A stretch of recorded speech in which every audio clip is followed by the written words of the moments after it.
Hello everyone. In this lecture I'm going to show you how to download Kali Linux operating system and how to import it to VirtualBox application. So what you need to do is you need to go to Google browser, just write download Kali Linux, click on the official website. What we need to download here, we need to download the image related to the VirtualBox. So this is the normal Kali Linux operating system files. What we need to download is the Kali Linux for VirtualBox.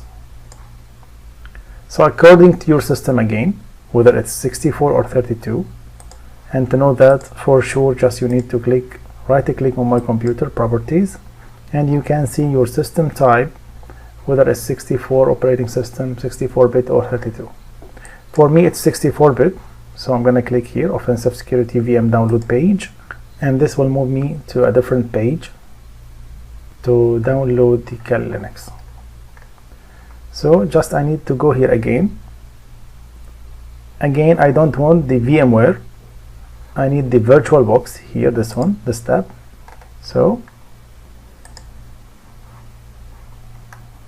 this one, VirtualBox 64-bit, and the version is 2020.1, and the size is 3.1 GB.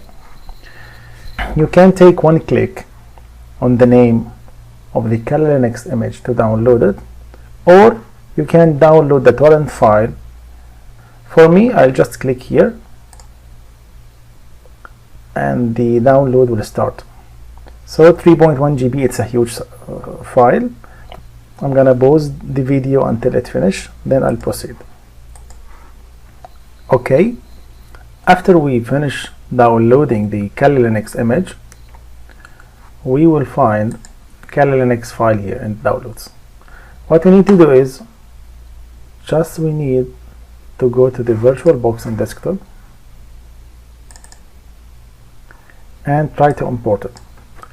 But before importing that one, just as an advice, I always don't recommend to keep the files in C drive or under downloads. What I prefer is always to take it to D drive and create your own space for work.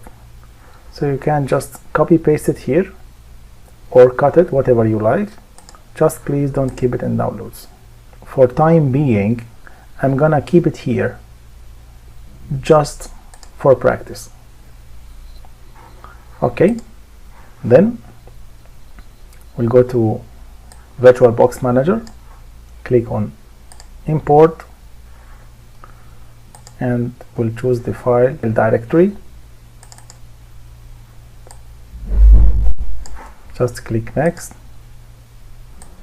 Those are the default options while importing the Kali Linux 2020.1 file. I'm gonna just proceed normally. We're going to face an error here, and that's why I want you to see how to overcome this issue or error. If I click import and keeping everything as is, click agree, then it will start importing the virtual disk, and it will throw one error where I'm gonna show you how to solve it. It's very important to make sure the Kali Linux image is imported successfully to the VirtualBox, otherwise we cannot proceed, you know. So this is our main operating system where we are going to do all our attacks, hacking practice, and all the hard work. So we need to make sure it's working properly. Okay, this is the error. If you search this error on the internet, some people will tell you to uncheck the USB controller here, and some of them just will tell different options. The easiest way to solve this, for me, if you uncheck the USB controller, it's not going to work. So let me show you how to solve this issue in the next lecture.